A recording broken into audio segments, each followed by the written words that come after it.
A little late to the party, but we finally show up to the where does LaMelo rank in the NBA discussion. We also have some PJ Washington contract details. Then we get to the list. All today on Locked On Hornets. We're Locked On Hornets, part of the Locked On Podcast Network. Your team every day. In a minute, cuz we live.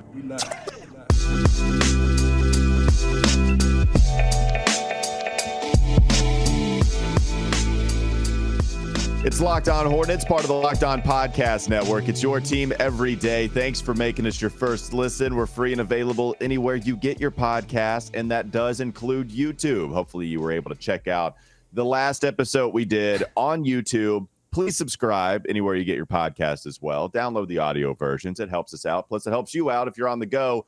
Don't be like one viewer who watched YouTube wanting to see Doug in the grandmama costume and almost veer off the road. Just listen to the pod and then view YouTube when you're in a safe space. Don't do the Roadrunner thing. But that's Doug, not in the grandmama costume. And you can check out his work on his Substack, everyhornetsboxscore.com. Do you miss the dress and do you miss the pillbox hat? I missed the pillbox hat, which is actually, I hung it up behind me. You can see it if you're on YouTube. No, I do. There it is. So it becomes just another collector's item on the wall of Locked On Hornets. So yeah, I missed the pillbox hat. It's a fun hat to wear. All right, I'm Walker Mail. You can listen to me on WFNZ every weekday from 12 to 3 p.m. All right, like I said, we're late to the party here, Doug. But PJ Washington contract got in the way. Then you have a baby. You've told us a couple of times the baby got in the way yesterday. Yeah. So now here you are. I don't like showing up late, by the way. I don't like, was the fashionably late. I don't like showing up late to parties. I like showing up super early to parties, like uncomfortably early. Yeah, like you shouldn't be here right now. We're still setting up. Like that's the sweet spot for me because then I get alone time with whoever is, hosting the party. I get one-on-one time. That's when I shine. I don't shine in large crowds. Airports, I show up super early to airports. Don't like showing up late there either. I am the old person. I am the commercial where they're trying to get people to stop being like old dads. Like that's me already. I love showing up to an airport early. All right. So if you can't tell, Doug is jacked for today's show. He's got a lot of content that he wants to get to. And I'm not kidding. I mean, it was quite the pre-show meeting where Doug was throwing takes at me and not in like vague takes. He wouldn't give me details because he wanted to save them for the show. Tease him. And he's got a lot written down what he wants to get to. But we have to get to this list, right? Matt Moore of The Athletic, Hardwood Paroxysm on Locked Twitter. On. He's Locked On Nuggets co-host. Yeah, Locked On Nuggets co-host Matt Moore. Yes, I'm sorry. I kicked him out of the group already because a lot of Hornets fans are mad at him. They were mad at him this weekend, Doug. I know you can explain why. I know you were paying attention to the list. I was in the mountains. I was just looking at Twitter and doing the SpongeBob, like there's a storm surrounding me type thing. What's going on? But I know there were a lot of angry Hornets fans. James Plowright, our boy, he threw out an article against Matt Moore's ranking, so to speak. And then, talked about how it's just people are disrespecting LaMelo a little too much. He had LaMelo ranked 84th, the 84th best player in the NBA. If you want to share more details and give him some thoughts on it. So this is what Matt Moore wrote about the 84th ranking for LaMelo Ball. It's safe to say I'm lower on Ball than the consensus. I don't see last year as a product of his injuries, though he did deal with a lot of injuries. But I'm not sure Ball plays in a way that helps a team win, unquote. And I think that last part really informs a lot of this conversation, helps a team win. Because I think if the Hornets had won more over the past couple of years, had won even one of those play-in games, that Matt Moore and others, because Matt Moore is not alone in this opinion. There are a lot of people in the NBA punditry sphere that think this about LaMelo Ball, that he's a player that flashy stats, fun passes, great creator, but ultimately does not help a team win. He has a little bit of that reputation hanging on him fairly or unfairly. And if you look at Matt Moore's ranking, if you look at like why he ranks players the way he ranks them in this particular ranking, he's factoring in regular season performance, but he's also factoring in playoff impact on winning, availability due to health, expectation of decline due to age, expectation of improvement due to younger age, and liabilities due to offensive or defensive weaknesses. There are a couple of categories in there where you can see that Matt Moore would have dinged LaMelo Ball. Defensive weakness, availability due to health, and playoff impact on winning. I think that in this particular ranking, Matt Moore really heavily looked at playoff impact, winning, although people, I think, fairly pointed out that Tyrese Halliburton was rated well above LaMelo Ball and hasn't shown that same kind of playoff success either. Look, I mean, I think fans were fair to be upset. Maybe not mean to Matt Moore. I don't advocate being mean to anyone about a ranking. Just make your own ranking. Put your own ranking right online if you don't like it. But Matt Moore is not alone in this opinion. Oh, and not my opinion, by the way. I don't agree with it. I think like if you're going to make I think to me this ranking should have been called the 100 best players in terms of their impact on winning playoff games in the NBA. Maybe then people wouldn't have been so mad, but he named us the 100 most valuable players in the NBA. And I think LaMelo is definitely higher than 84. By the way, I'm sorry to Matt again. That's twice. It's the Action Network. I see the A at the beginning and then just immediately went Athletic, but that's not true. Action Network and Locked On. So there you go. People are going to be looking at the Athletic, looking for this list so they can yell at Matt Moore. And he dodged it for a second, but now, more people are going to be mad at him. 84. I think it's just a jarring number, right? Like it's a pretty jarring number. So you click on the list and then you start scrolling down from 100, right? Like it actually, when I click on it, it starts at 1. But if you were to start from 100 and work your way down, and then you're just looking for some of the more prominent names out there, and then LaMelo jumps out pretty quickly, and then you see 84 attached to his name, despite being Rookie of the Year, and it not being really close, despite people trying to make it at the end of the season because Anthony Edwards finally had a last good couple of months. Tyrese Halliburton was on the West Coast, but LaMelo was doing better things his rookie year on higher volume than what Tyrese was his rookie year. Yeah. So you have a Rookie of the Year, trying to say that it was pretty dominant. And then you look at the All-Star appearance his second season. The guy turned 22 years old 8 days ago. So he's only 22. Despite not getting to the postseason, not getting to a top 6 spot, it's a problem for the team. It's a problem for LaMelo not staying healthy. We've talked about some of his issues defensively. They're there. And I think you even go to the national idea. I know Zach Lowe talked about how this was the year he felt LaMelo was a little ball hoggy. And that's his words, little ball hoggy, in the sense that he just kept jacking up a lot of shots. Now, when you have so many injuries and LaMelo is your offense, okay, just let it fly. Hopefully that doesn't happen with Miles Bridges back on the squad, Brandon Miller being a part of the offense in some way, Gordon Hayward maybe being healthy. You get the idea. Context, the injuries were bad. Not only even just the injuries that LaMelo himself suffered, but the rest of the team. The injuries that the Hornets suffered, that isn't going to help LaMelo either. And so when you see the accomplishments, right, All-Star appearance, Rookie of the Year, and then gets to his third season, plays 36 games, it goes to show you, I think that really did a number. The lack of winning for the Hornets and the injuries to the team and to him, all of that, I think, has been a perfect storm for the national opinion to come way down on LaMelo compared to what it was even just a year ago this time. Calling LaMelo ball hoggy is like calling LeBron James on that first Cleveland Cavaliers team that he was on ball hoggy. It's like, pass the booby, LeBron. Booby Gibson. Give it to him. Give it to the booby. Yeah, I mean, that's it's insane, okay? I think there's a fundamental misunderstanding in the national media of who LaMelo is from both, I think, pundits and fans. And from the pundits' perspective, and maybe not enough of this has really been shared because the Hornets haven't won, and so you haven't gotten a lot of these national profiles on LaMelo. But like his and you look at like the reality shows and you look at the Ball family, and I think you maybe it's easy to develop this sort of bias against LaMelo to say, well, he's just here because of who his family is. Yeah, he's a great basketball player, but would he be, at this level if not for his family? But you look, he played in Lithuania. Like he took a very difficult road to the NBA and was drafted 3rd overall. And then Rookie of the Year, All-Star in his second year, is one of the best creators in the NBA right now. Like one of the best. I mean, you look at the statistics on his ability to create for others. And he's top 5, top 10 in nearly every category. And so that's why the 84 numbers stay. How can you rate someone 84 when they are near the top of a very important category in the NBA? And had it not been for injuries, if you just look at his stats last year, had it not been for the injuries, if he had just kept that play that he had after the All-Star break, if you spread that out over a year, he's a 2-time All-Star. You can't rate somebody 84 who was potentially a 2-time All-Star had it not been for injuries. I think that's where people get upset.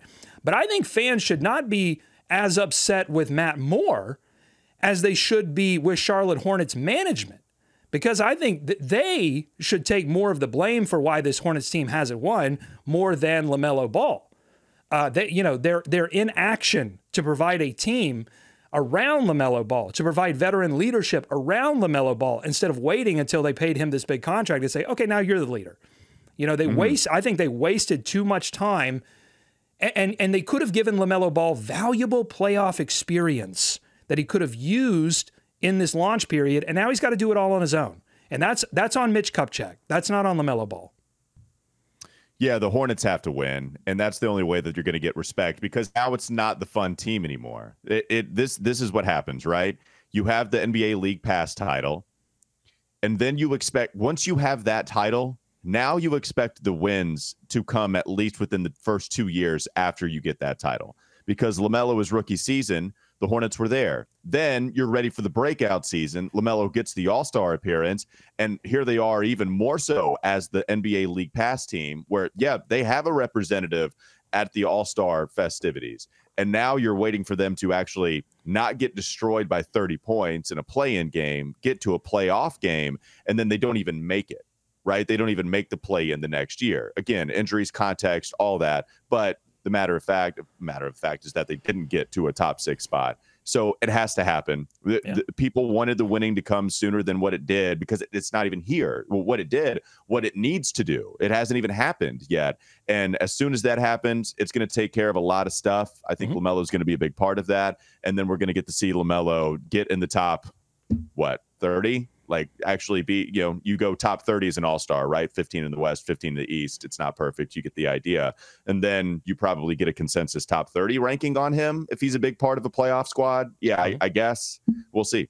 We'll see how it goes. All right, maybe this can leak into the second conversation, but Doug has a lot to get to. And trust me, he's got a lot. Coming up next on the Locked On Hornets podcast. Don't go to sleep on the Hornets just yet. We also have PJ Washington details, the incentives, some of the weird things that were in there. And Doug says he's more upset with something right now pertaining to PJ than NBA League Pass. He's more upset with a PJ Washington thing, more upset with that than he gets with NBA League Pass. That's coming up, so you're not going to want to miss it. This episode is brought to you by FanDuel. Get ready for the NFL season with incredible offers from FanDuel, America's #1 sportsbook. Right now, new customers can bet $5 and get $200 in bonus bets guaranteed. Plus, all customers who bet $5 will get $100 off NFL Sunday Ticket from YouTube and YouTube TV. Now is the best time to join FanDuel. The app is easy to use, and you can be on everything from spreads to player props and even more than that. So visit FanDuel.com/lockedon and kick off the NFL season with an offer you won't want to miss. FanDuel, the official partner of the NFL. Plenty more to come. Locked On Hornets. This is Locked On Hornets. If you're asking me, did they make the right pick to find a rookie of the year? Probably not. But did they make the right pick long term? I think they might have. All right. Whoa, no. That is weak. That dismount, you buckled. You look like Rick Ross jumping off a diving board. That was, I think they might have after being. I got to get my, I got to give myself room to wiggle, baby. I got room to wiggle. Okay. You got to get the wiggle room. It's time for more of the Locked On Hornets podcast.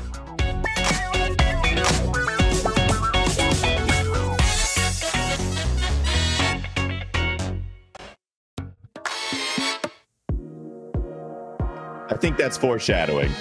I think. I don't know what you're talking about. I have no idea what you're talking about. If I know you well enough, understanding that we're going to talk about the PJ Washington contract and Bobby Marks' tweet about the PJ Washington contract. My baby boy, Bobby. The opinions about the PJ Washington contract that would follow the information. I have a feeling that you were foreshadowing with that bump. here are the details, people. So we know that PJ signed an incentive-laden 3-year, $48 million contract, $15.5 million, and there would be $500,000 bonuses in there. So here's the structure for PJ. $500,000 per season if he appears in 74 or more games and plays at least 2,400 minutes. The bonuses are considered unlikely for cap purposes because Washington played 73 games last year and 2,380 minutes in 2022 and 2023. First-year salary, it's actually a descending contract. First-year salary starts at $16.8 million. Then it declines each season. $15.5 million the second year, $14.2, all guaranteed, but $14.2 million. It goes down in value as the year goes on instead of these ascending contracts that you see. Terry Rozier has an ascending contract. I believe Gordon Hayward certainly did. I can look at the payroll. Bottom line is we argued about what is more valuable. Is it more valuable to the team or is it more valuable to PJ Washington? Does Bobby Marks' information change your opinion at all, Doug?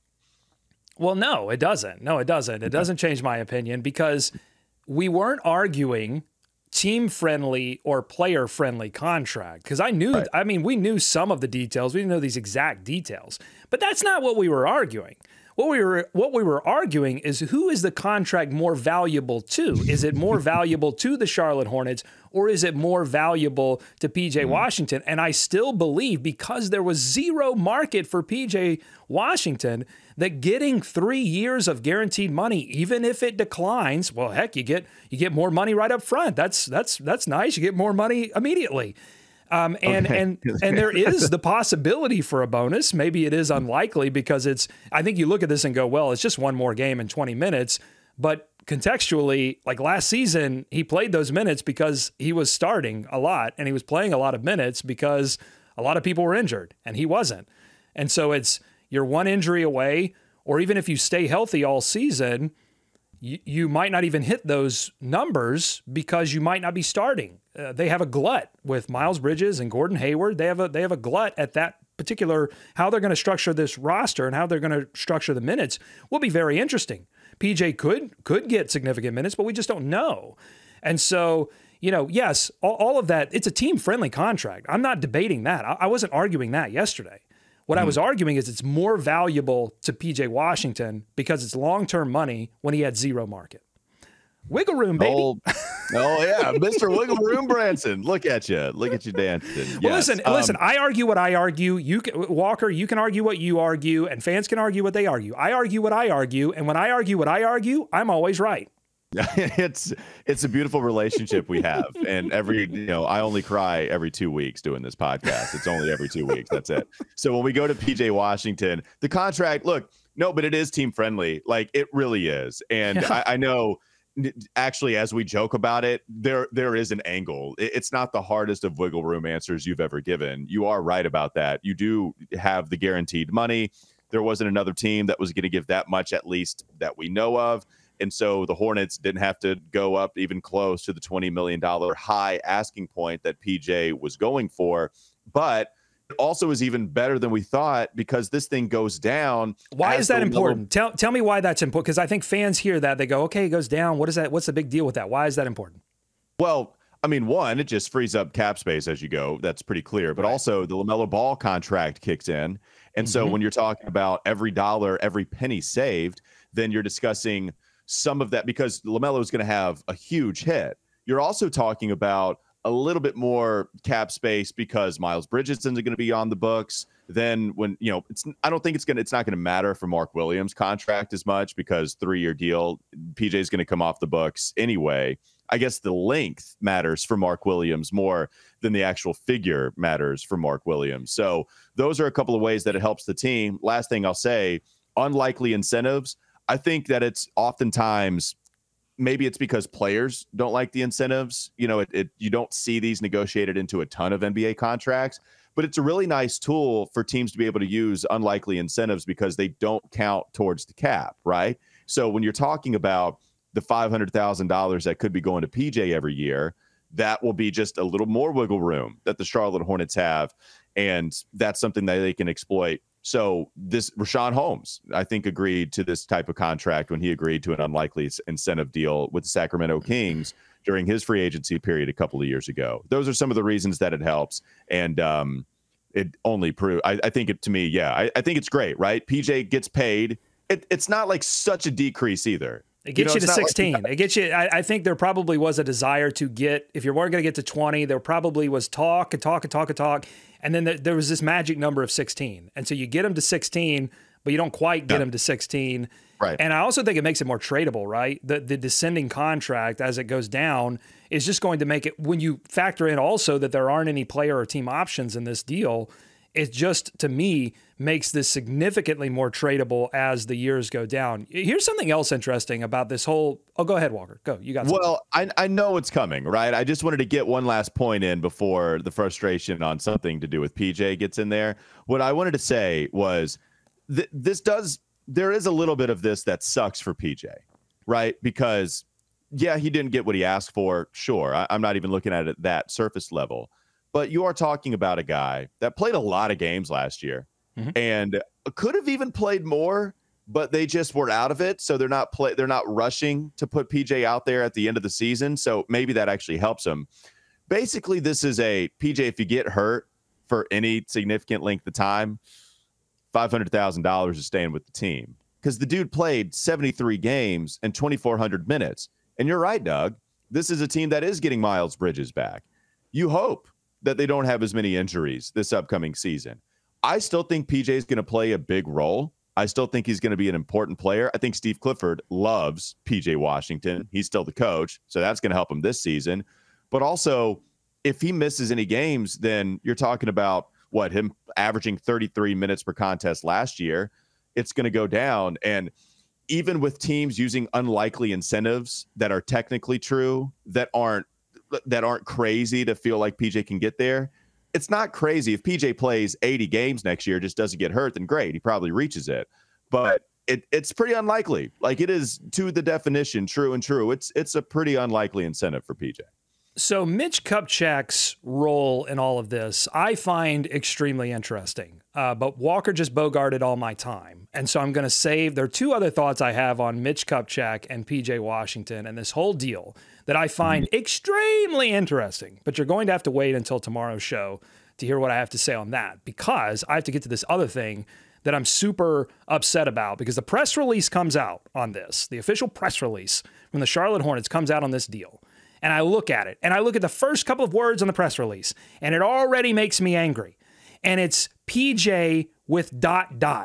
We have to decide, is it P.J. or is it P J ? Because everybody keeps flipping this on me. If you look at different sources, Basketball Reference, NBA.com, PJ's own Twitter account, it's just like, we cannot decide whether it's P.J. or is it just PJ with no dots. We have to figure this out. Yeah, I'm a big fan of no dots at all, because it looks weird with that last period in there. It just does. And you can't go one. If you go one, you have to go two. But I don't like the way that the second dot looks. And so just go PJ without any dots in there. Maybe on a contract, but everybody else, nah, you don't have to use the dots. I don't care whether it's dots or no dots. We just need to make a decision. Okay. We have flip-flopped. The Hornets organization has flip-flopped on this. I feel like there have been a lot of flip-flops on this, and I need a decision to be made. Walker, I'm going to leave it up to you, because I'm not in Charlotte. I won't be there most likely, I will not be there on Media Day. I'm too dangerous for Media Day. They won't let me in. Even if they credential me, they wouldn't even let me in. They're like, I don't care. We can't let you in. You're too dangerous. We saw you in the grandmama dress. You're too dangerous for this Media Day. You will be there, most likely. I need you to ask PJ Washington, dots or no dots, what are we doing here? Because, look, I write for everyhornetsboxscore.com, and I'm writing his name all the time, and I want to get it right, and I want to be consistent. You know, consistency, big issue for PJ Washington. We need to figure this out. Okay. I'm glad we're asking the important questions, as we always do. So let's continue that and be consistent ourselves. Coming up next on the Locked On Hornets podcast. Don't go to sleep on the Hornets just yet. Time to get to the top 35 list. I apologize to Doug for not letting him go even a little more dangerous. And still, instead of just not being allowed at media day, actually having the Hornets file a restraining order against Doug. But we'll have to wait for that day to come. That'll be tomorrow. We'll get to hear some of those takes. Top 35 list, nicknames, best players of all time. Coming up next, Locked On Hornets. All right, Doug, I stole your time last time. So why don't you go ahead and lead us off with the nickname list? Well, I want to actually, I know you have a very important name that you're only revealing one name. And it matters to this whole show. So I would actually like to throw the ball back to you and say, I want to hear your, what is it, number 11? We're right outside the top 10. This is a very important. This is always the most, I feel like this is the most controversial. It's not even 2. It's not 6, right outside the top 5. Top 10. People ascribe a lot of meaning to being a top 10 of anything, but top 10 in franchise history player. So this person is knocking on the door, right outside the door. Who is it going to be? People want to know. All right. So if you look at the last category, I've been doing this in categories. The last category was Doug gets mad at me. Okay. And we let off, it was 15 to 12 is what that list included. Yep. And we started off with Jamal Mashburn coming in at number 15. That's what got Doug mad at me. You can see a jersey of Jamal Mashburn in the background of this pod. I hate doing it to him, but every time I've done this twice now, thought about it seriously and had to put him there. Same thing happened here. Last category was Doug gets mad at me. This category, everybody else gets mad at me. Somebody's mad, okay? Matt Moore, I share your pain. I share it. In fact, no. In fact, I share it a little too similarly. No. Number 11 on the top 35 Hornets of all time list is the one and only LaMelo Ball. Oh, my God. Yeah, oh, my God. Oh, my God. People are going to be so mad. That's how it is. Oh, my God. On the outside of the top 10, explain yourself. All right. So without revealing everybody, we already gave you the tease that Larry Johnson is second on the all-time Hornets list. I don't look. Nobody that cares about the team at all is going to care that LJ is number 2. He deserves to be number 2, right? We get that. Every other name on this list has either recorded an all-star appearance for this team, has recorded an all-NBA appearance for this team, or appeared in 600 games with the franchise, okay? So you've accomplished one or more of those feats if you are ahead of LaMelo Ball. LaMelo Ball, to be exact, has not appeared in 600 games. In fact, he's appeared in 162. A little less than you might think, given that he's been 3 years in the league now, but he's been hurt. He only played 60 games, or 51 games, I should say, in his rookie season. Started 75 his second year, so he got over that injury in the rookie season. That was great. And then this last season, man, I mean, every 2 weeks, it was LaMelo having some kind of ankle injury. Something was happening to his lower body. It was frustrating. So flash in a pan wise, and look, LaMelo is going to move up in this list, right? Flash in a pan, meaning these 3 years. LaMelo is going to go top. Yeah, Wiggle and Walker. LaMelo's going to go top 10. Like LaMelo might be the best Hornets player of all time if he stays. All he's got to do is stay, Doug. He's got to rack up some all-star appearances for sure, but mostly all he has to do is stay to be the best just player. Just wait 5 years, right? Because the Hornets will be celebrating their 40th anniversary, and we'll be doing this all again. That's right. So by the 40th anniversary, that will be 8 years for LaMelo. That will be what? I don't want to do the math, but you're talking about 500 games there. Hopefully he stays healthy. So you get the idea. But LaMelo's only played in 162. You're talking about a dude that's really popular. Okay. This is what I struggled with, right? Yeah, do I put him in the top 10 over someone that does have an all-NBA appearance, that was among the best free agent signings of all time? I'm giving you a little bit of a hint there. So do I have him crack the top 10 with some of those guys, or do I have him right outside because there is so much more to come, even if he is as popular as a lot of players that have ever come through the city of Charlotte? This one's tough, but I decided to go with 11 because he is only 22 years old. And by the time it's the second time we've said that today. Just the second time on the show we've said that he's only 22 years old. You know, it's crazy. It's crazy. So this is why I have him at 11 without revealing some of the other people that are ahead of him. I have him there because only 3 years, 160 games. Everybody else has accomplished something extremely meaningful with this squad, and that just hasn't happened with LaMelo. Be it team fault, be it LaMelo fault, I would go more towards it being the team fault right now, except for the injuries, which is no one's fault. That's why I have him at number 11. So, well, listen, well thought out argument. You make a lot of great points. All I have to say is, boo, boo this man, boo this man. You know, here's the problem. Everyone's going to get on this chat and go, they. You know, they're going to use pronouns like they and refer to us as like we. I've experienced it in reverse quite a few times. Yeah, we made this list. They don't know what they're talking about. I just want everyone in the chat to understand this is Walker's list. I do not condone. I do post it, but I do not condone it.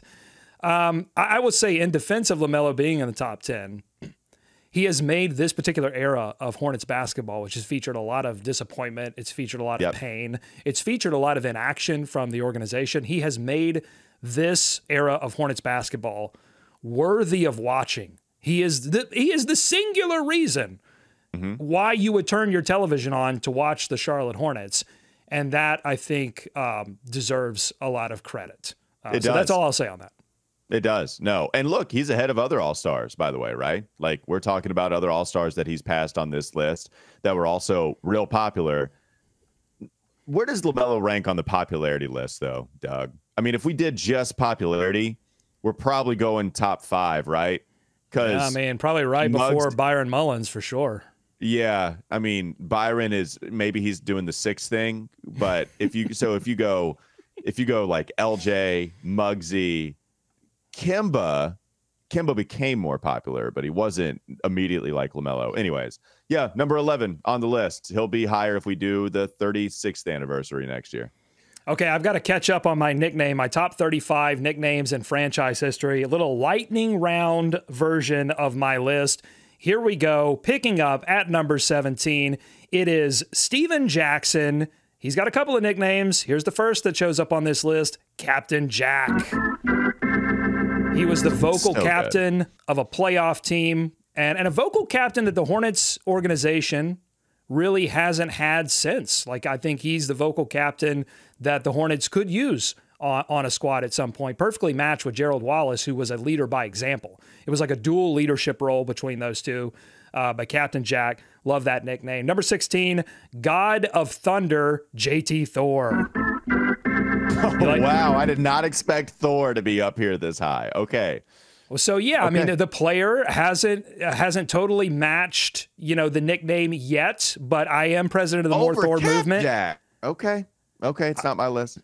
Well, okay, I'm just saying, God of Thunder, great nickname. If JT Thor lives up to it, this thing goes top 10. It's a natural nickname, Thor. He already has a great last name. You add into it, sure. God of Thunder. You don't play with JT at all. I love that. Just avoid that altogether and say God of Thunder.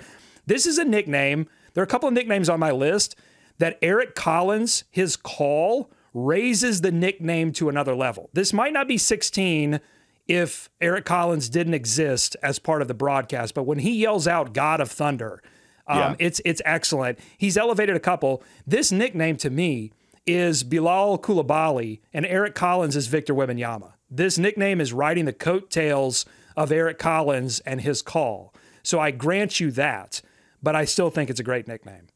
Okay. Fair enough. I didn't know we were going to get Coulibaly in there as well, but all right. Sounds good. What's the next one on the list, Doug? Number 15, it's 15th, but it might be personally one of my favorite nicknames, a player that did not play very long for the Bobcats organization. It's Jamario Moon, and it's Apollo 33. Okay, why is it one of your favorites? Well, because I'm a space nerd. I love anything involving going to space, going to the moon. Apollo 33 for a guy named Moon is just an excellent nickname, and I really wish Jamario, who was more of a D-League, G-League fixture than an NBA fixture, would have lived up to it. I do have this note from a 2012 Bleacher Report article by Joey Pruitt at the time. Quote, Moon will not make much of a difference for Charlotte. No man will. I'll stop right there. It's a great line. It's such a great line. It is it's beautiful when you think about 2011-12 Bobcats team, worst team in NBA history, some say. And that's great. Moon will not make much of a difference for Charlotte. No man will. Still, he may be a decent start to putting some role players on the bench. The Bobcats don't need any more role players, however. They need starting talents. What about, like, it would be a one giant leap for Moon and one giant leap for mankind to help that Bobcats roster. That could have been in there. So many missed opportunities because Moon he was picked up in the middle of that season and then let go in the off season. Like, it just was a very short stop. His final stop in the NBA. Go ahead. Oh, no. I was going to say I had another Moon fact for you. I think he's a Harlem Globetrotter as well. And we mentioned Boobie Gibson. Yep. And mentioned Boobie Gibson. I think he was on that team. Maybe he was after. Maybe Jamario was on the Cleveland roster after the final squad. But yeah, Jamario Moon, fun player. Well, I have another fun fact about Jamario. Before he landed with the Bobcats, he was on February 24th of 2011. Moon was traded from the Cavaliers to the Los Angeles Clippers, along with Mo Williams, in exchange for former Hornet, who we've just seen recently, Baron Davis, and an unprotected first-round pick. That unprotected first-round pick that went to Cleveland ended up being number 1 overall, and it ended up being Kyrie Irving. So Jamario Moon involved in a trade that really shifted the balance of power in the NBA. So there you go. Really was. Jamario, man, what a blast from the past type of name. That's a great one. All right, do you have any more that you're going with? I got 2 more. I got a 2-packer here, 2 more, and you're going to love these. Number 14, the old heads are going to know this little fun fact. The Hornets, for 2 seasons, Alonzo Mourning was backed up by Robert Parish, whose nickname was the Chief. Yeah, Chief, it's a great one. My dad also played against him in college, and it went about as well as you could have, you might think. Yeah, and my dad was taller. Like, look, you're talking about players back then. So here's Robert Parish being 7 feet tall, and the center for Wabash, okay, in Indiana. That's where my dad played. Wabash, and Robert Parish played at Centenary, and my dad at 6'7" was the starting center on the squad, and it didn't go well. He says he put up a good fight, but yeah, Robert Parish certainly got the better of him. Nicknamed after the very silent and very large Native American character in One Flew Over the Cuckoo's Nest. That is the origins of the nickname. He spent 2 seasons, as I said, backing up Zoe. Oh, the days when the Hornets had a legitimate center rotation. They're getting there. No slight to Mark Williams. He's getting there. Nick Richards, big Nick energy. Got to get more of it this season. But they had legitimate center power once upon a time. A lot of people that do know that Parish played for the Hornets, like me, I think mistakenly thought that he ended his career with the Charlotte Hornets, but he actually didn't. He would move on from the Hornets to end his career in Chicago, and he got another ring with the 96-97 Bulls as a third-string center. So there's your fun fact about Robert Parish. People Golden learning State a lot also, through these lists, People learning a lot. Yeah, it's fantastic. Doug Branson's nickname list. All right, what's the next one on? This is a special treat. This is a special treat for the hardcore of the hardcore listeners, watchers of this show that have stuck around for minute 38 of this show. Number 13. It's the last one I'm doing. It's Robert Traylor. It's Tractor Trailer. It's so good. I'm glad that this one's high on the list. Yes, R.I.P. Mr. Tractor Trailer. It's a great nickname. Do you have any other nuggets on that? He was thick, like a tractor trailer. That's going to be the origins of the nickname. He was he was unfortunately caught up in the Chris Webber Michigan pay-for-play scandal that wiped away literally his entire... I think he got an NIT Most Valuable Player award. All of that got wiped away by that incident. Just, a lot of these players ahead of their time. If they had just played in this new era of college basketball where you could get paid, none of this pain would have had to happen. So unfortunate. He was a top 10 pick in the NBA draft. Did you know that, Tractor Trailer? I did. I actually did. Yeah, he was nice. And I know that everybody wanted the big guy for sure. You talk about, plus the nickname, that probably boosted his draft stock just a little bit to get up into the top 10. And so Tractor Trailer is a great mention here. He was 6th overall in 1998. Do you know who the Hornets took in that draft? 1998 draft. They were towards the bottom of that draft in 98. Do you remember who they took? No, it would take too long. It's going into minute 40 now. It would take too long for me to try to find that in my brain. I'll tell you, it was Ricky Davis. Okay. And this is important for this list in particular. He doesn't show up on this list, but He probably had, I had to eliminate a few that were tough. He had a couple that were on the honorable mentions. He probably has the most nicknames of anyone I found. Ricky Davis. I'm just going to run down the list of nicknames that I found for this man. Ricky Buckets. Grits and Gravy. So good. Lil Wardy. I don't know. Get Buckets. I'm at 4. I'm not done. Slick Rick. Yeah, that's a good one. I mean, you got to go with Slick Rick. And the last one, probably the most unfortunate one, is Wrong Rim Ricky. Yeah. Do you remember? Do you remember the origins of Wrong Rim Ricky? Yeah. Not with the Hornets. Didn't do it with the Hornets. That's right. It's the whole, I'm going to miss a shot on the other team's goal so I can grab a rebound and record that arbitrary triple-double because it matters, and we got double digits and everything. All right, that'll do it. Ending on a Ricky Davis nickname quest with one Doug Branson. Woo! He has plenty more on Ricky Davis on his Substack. Just go check him out, everyhornetsboxscore.com, and you can listen to me on WFNZ every weekday from 12 to 3 p.m. Have a great rest of your day. Thanks for making us your first listen. Make your second listen game-to-game NBA, especially when the season starts. Every moment, every top performance, every result, Locked On Game-to-Game covers every single game from across the league with local analysis that only Locked On can deliver. Follow Game to Game on Locked On NBA, available on YouTube and wherever you get your podcast. We'll be back with you tomorrow. Have a great rest of your day. Wiggle room.